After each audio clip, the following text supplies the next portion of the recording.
Alright guys, and now we're back in business here with another Immortal Empire showdown. It's going to be Grand Cathay facing off against the Wood Elves. We have a Dragon-Blooded Lord and Drycha making an appearance, looking to summon some Dryads on my backline, cause some havoc, all sorts of good stuff. Now, this is the new map, this is the Black Ark, and it's certainly very good for factions like Empire, like Cathay, like Kislev, all those factions that are going to be having really staggered missile lines that like to slow push, who also happen to have good cav, I think will really shine on this map, right? Because cav did recently get buffed in the Immortal Empires patch where they have better capture weight now, so cav can actually pressure these side points very effectively, so things like Peasant Horsemen, like Jade Lancers.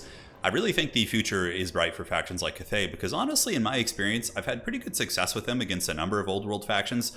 It really just isn't super great playing against the factions that can spam cheap flyers like Furies, but if they have to actually move through you on the ground, it's much harder for sure. Cathay is certainly pretty good at defending itself. Now, Dragon-Blooded Lord of Yin, we do indeed have the Talons of the Night, Ancestral Warriors, and Storm of Shadows. So against Wood Elves, obviously being able to slow down their cav and allow my slower heavy cav to mitigate them is good. Ancestral Warriors, summons are just pretty much always good, right? Being able to fight on a point, block someone from getting somewhere, shut down a missile unit, it's just great. We do also have Talons of the Night, one of the better spells in the game. This spell just does a ton of damage, pretty much one-shots whatever it hits. It serves as a vortex too, so if you hit it, they can't really escape it. Now, double cannons as well. Huge open field. The cannons are going to be having line of sight over both objectives here, so I mean, what's not to love, man? That is just super cost effective. And then last but not least, we do have Crane Gunners in the back, Jade Warriors, which are just ubiquitously pretty good here. I mean, Jade Warriors are basically like Dwarvish Infantry. You can see with the Harmony active, they have 43 melee defense and good leadership. They'll beat Dryads, they'll hold their own against, they'll beat Eternal Guard too. I mean, they'll lose to higher tier troops, but honestly with their armor, unless Wood Elves go with Blade Singers, they're going to be able to hold any Wood Elf infantry at bay and probably outtrade them, honestly. They really aren't a bad unit. I mean, yeah, of course we're going to struggle against Exalted Demonettes and Bloodletters, but now that we're back in the Immortal Empires, it's a little bit of a different story. Now, we have one Skylancer. The reason why I brought this is not because it's like super good DPS against the Wood Elves, but because I wanted a floating harmony piece. So you can fly these Skylantern with your infantry places and provide them harmony on top of objectives. That is more or less the idea. Crane Gunners in the back. Jezzails have always been good against Wood Elves, so Crane Gunners are as well. Now, looking at the hardwood army here of my opponent, going to be some Sisters of Thorn, which are a unit that probably should have some magic damage. They literally are wielding glowing magical weapons, and they don't do magic damage. Come on. Give them the magic damage. But as far as the utility against Cathay, I don't know if I'm a huge fan of them. I'm thinking what applications they could have. They're mobile. They have a little bit of skirmishing, some free spells. So I guess that would be it, really. The free spells for like a blob fight. And of course, Shield of Thorns has been reworked a little bit. Reflects damage. So yeah, you know, I guess they could skirmish and control the side point. Like if I'm coming in with Jade Lancers and Peasant Horsemen, like maybe they can just skirmish them and keep them at bay. Who knows? Now, for the rest of the hardwood army, it is going to be Eternal Guard backed up by Glade Guard Starfire Shafts. Very similar kind of Warhammer 2 Wood Elf build where you just advance with like a missile line, take advantage of your archer quality. But in my experience, like I was just thinking about this matchup. I'm like, okay, let's just pretend I'm like dwarves. Cannons, Quarreler crossbows back here, and dwarf warriors with shields, right? Like that seems really cost effective against the Wood Elf army, but Drycha is going to be a bit of a menace. She, and Cathay really does struggle at killing like STMs in general. I mean, especially these foot-based ones. Like, I don't even know how Cathay, for example, would be able to kill Prince Sigvald. I just can't think of that really being a possible thing. I'm like, how would you kill Sigvald? Okay, Terracotta Sentinels, I guess, could probably bring him down. Maybe one of the Dragon Twins with good cycle charging and some lucky animations could. It's hard to say. Can't think of too many great options. But Wood Elves, of course, mobile. I like this a lot. Coming in from my opponent here, Dov has summoned in some Way Watchers, and the Way Watchers are going to be sitting and kind of camping out in the bottom objective, so I don't know these are here. So if I send, for example, some, you know, chaff up here to grab the objective, he's just going to be blasting them into the Shadow Realm for sure. So cannons from downtown, and they're going to start shooting into the archers. The cannons are, you know, nice. They're not going to be great against a lot of what he has, but shooting at the archers, you know, over time will wear them down. Now, I made a pretty colossal mistake here. I moved up and just totally spaced out, but took a little bit of damage, not the end of the world. Now, the way that he's moving his formation here is going to leave me with a really good opportunity. So we use Talons of the Night, and you can see these units are marching, and he's going to march like right on the rims of it. So what that's going to do is pull these bad boys in. And honestly, I think this spell is just such a staple of Cathay. And I hope it doesn't get nerfed. I mean, it's very strong, and it does cost a lot of Winds of Magic too. But we are able to bring those guys down to a relatively low amount of HP, so overall a pretty favorable trade for us. Now, we do have the Crane Gunners on the side. Crane Gunners going to be shooting into the Sisters of Thorn, while the Storm of Shadows is active. So Storm of Shadows is here. They're slow. I can shoot them with the Jezzails, and, you know, Jezzails might as well be. Crane Gunners, yes. We do a fair amount of HP. Now, we are double capped. Wood Elves are going to be getting the initiative up on Objective 2 and are pressing me into 3. into 1 here, and 3 is very, very firmly in their control. But Crane Gunner's doing good despite the nerfs, and now we do get the frontline engagement, so we get the Jade Warriors moving up for the Dragon Emperor, and going to be holding back quite a few units. A little bit of a missile miss micro here. The Wood Elves will be pulling those back relatively shortly. Now, Crossbow still trading pretty effectively into most of the missile pieces, and we are moving up with some Celestial Dragon Guard. And, just like in the Dwarvish matchup, the Jade Warriors here are able to really, really trade effectively with the shields and also the armor. They're very, very strong here. Now, Cathay is pretty good at defending its backline, much like the Empire. You're going to be using the Empire Knight equivalent. Huge charge coming in. Wood Elves getting launched into the Shadow Realm by that charge, of course, very lightly armored. And we do also get the Miasma. So the Miasma is going to be going down, slowing those bad boys as Drycha does move in to try and provide a little bit of fire support. Drycha is going to be, not fire support, I should say branch support is probably a little bit more of an apt description. But Drycha will be using a Dryad summon to try and shut down my back line, while in the front, the Cathay infantry doing very well. And we did also summon some Ancestral Warriors behind his troops and use them to break the missile formation. And we are double capped, like I said, but overall the trading has gone massively in our favor. And I think that's something to articulate about domination mode in general, is on maps like this, like value trading, much like in land battles, is more important than I think the objective play on open maps like this. It really is a map-specific thing, right? But I didn't think he had anything on this objective, so we're going to be moving over here. We do have the double Peasant Horsemen. They're going to be looking to grab this objective here, and you can see the Way Watchers are going to be scurrying for the hills, while the Sisters of Thorn do come back in here. One of my peasants will go after the Sisters, and we do have the capture weight, and I do now know that there are Way Watchers there. Now back up to the high ground fight, we do have my Jade Lancers holding back the Dryads, though taking a little bit of damage. These are Malevolent Dryads, so they're a little bit stronger than your average bear. And Drycha, like, I know I can't kill Drycha, so the whole thing this game is just going to be basically holding her in a tar pit this entire time. Now, as far as this goes, some sort of witchcraft is going down. It's going to be a Pit of Shades coming in. Pit of Shades does hit my Jade Warriors as well as some of the other Jade Warriors, but not as much damage as my spells, that's for sure. Lancer just kind of sitting here and shooting, occupying a little bit of fire, also giving the Harmony, but we've been able to keep Harmony up this game pretty well. And again, without Furies and, Harpies and Felbats wouldn't be that big of an issue, nor would Harpies. The difference between Harpies and Furies is the fact that the Furies have 40-something melee attack and Harpies only have 22. So they don't really kill you that quickly, whereas Furies just have such good alpha striking potential. Now, we tried to get him here, Talons of the Night, but he did dodge that one with the Way Watchers, a little bit unfortunate. The bottom objective is now going to be taken by my newly improved Peasant Horsemen.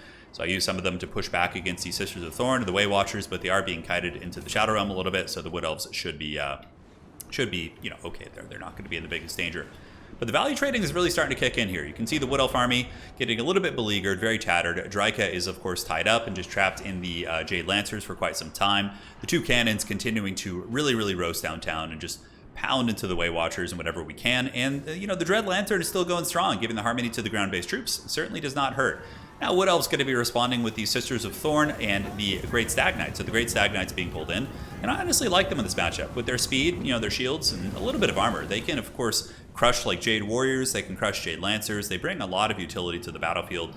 And knowing I'm going to need more staying power here, I do bring Celestial Dragon Guard, which are, of course, armored, which is, not super pertinent here considering the armor piercing, but they're still an effective halberd unit that can fight off most cab units. So using a little bit of a trickle-down theory here, oh my god, look how giant those stags are compared to those poor Peasant Horsemen. But essentially what we do is we send the Peasant Horsemen, we let them get circle beaten, and the other ones are sitting back on purpose because there's no point really blobbing here, and I'm just kind of saving them to push up. Now, objectives, we have 2 at the moment, working on getting the 3rd Wood Elf objective here. And the Dragon-Blooded Lord, currently just saving Winds of Magic to do the big Vortex spell, was looking to get it on top of these guys here, but alas, they are elusive. The Way Watchers in the back could be attacked by Peasant Horsemen. The Peasant do finally break, but we're just trying to buy as much time, to wait for our Dragon Guard as possible. So here comes the Ancestral Warriors. We'll push them off the objective most likely, or you can stay and fight the Halberds. Look like they're going to be moving through. They do see the Halberds, and now that pushes them off the objective. So you see what I'm saying about summons. Even if they don't get like a fight, it'll either force them away, buy more time for other things to come. You get the picture. Now we're very solidly here on the back objective. You can see we're probably going to be capturing this bad boy. 2 cannons downtown, still very operational. Crane Gunners moving up and pressing anything that comes. And we did get the Talons of the Night on the Stag Knights, trying to grab them with it, but they did dodge it because they're very speedy, right? They have something like 90 speed when they're not debuffed at the moment, but yeah, they have 90 speed. The Halberds very, very close to making it here. You can see they're waddling. Capture weight is going to be going for the hard wood right now. Peasant Horsemen are sitting back, trying to maintain capture weight. And a lot of little cheeky domination tricks, but more and more Dryads are on their way in. It's maybe snake this point, we'll have to see. Celestial Dragon Guard should be able to fight them relatively effectively, we'll have to see, but the 2 high ground objectives are now very, very solidly in the hands of Grand Cathay. As Drycha, this is the fate of many a Foot Lord. She is just kind of trapped here, and on a map this big, I think you need a more mobile Lord. What I would actually do if I was playing Wood Elves against Grand Cathay is I'd probably bring in like a Spellsinger of Shadows and just use Pit of Shade spam to break their infantry blobs and that type of stuff. Now, Melkoth's going down, does do some pretty good damage against any number of those type of targets. Dryad's able to break my Peasant Horsemen with the support of the Stag Knights here, and now the Celestial Dragon Guard are going to be trying to move up to push back these Dryads, but yeah, they'll do okay. I mean, Dryads have pretty bad armor piercing, but still in these kind of numbers with the great Stag Knights coming in, oh man, Christmas coming a little bit early to these boys. They do get that, and this is going to hurt pretty bad. The Dragon Guard definitely taking a lot of damage on the charge. Celestial Dragon Guard do have a very high model count. You can see Dryads, usually elite units are a little bit less, but Dryads have 100 and Dragon Guard have 100 as well. So that's one of the things that's pretty cool about them. Peasant Horsemen moving in. We are also bringing in some crossbows to try and pick off these elite units. The Wood Elves are trying their best to kind of scrap back these front objectives. We have taken over the score lead right now. It's about 37 to 23. And these are the Race of the Frozen Heart, so they might actually be able to re-wrestle this objective. And if the Wood Elves capture the bottom objective and this one in a relatively short time frame here, they might be able to get something going. And now you can see the Harmony coming into play, right? I'm getting Harmony from the Blimp. Granted, my forces still do get broken. A pretty elite Wood Elf army came in 2 units. To be more precise, we're a little bit beat up in the backfield as well. But I would have been really, really in trouble. If he used any Vanguard summons, like using the Glade Riders with just the basic ones and rode down the pipe, he would have been able to get both my cannons pretty easily, probably.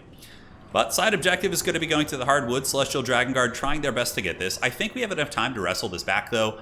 But unfortunately, our Lancers did not get there in time, and they have really good capture weight. We probably would have been able to hold on to this, but I think he just barely gets it, and yes, he does. Jade Lancers are on the way in. We're holding on to this point, but Wood Elves will grab that one back. I think it's too late now because I can Helm's Deep on the back objective, and if Cathay is good at one thing, it's going to be defending. So, Jade Lancer charge coming in. Wood Elves getting rode down by these bad boys. And again, just summoning more and more units in to try and resecure this bottom objective. And that is pretty much going to be game blouses as the crossbows just kind of wither and shoot into the Wood Elves here. Not wither, but, wither the Wood Elves, I should say. We get a big surround. Capture weight's coming in our favor. Wood Elves do get this objective back, but we had a pretty massive value lead at this point. Nice Pit of Shades. I mean, Drycha was... Oh, look at that effect right as we end the game there. It's pretty cool. Drycha wasn't bad. She just, I feel like a foot character is just going to get tar pitted in something. 2,700 value really isn't terrible.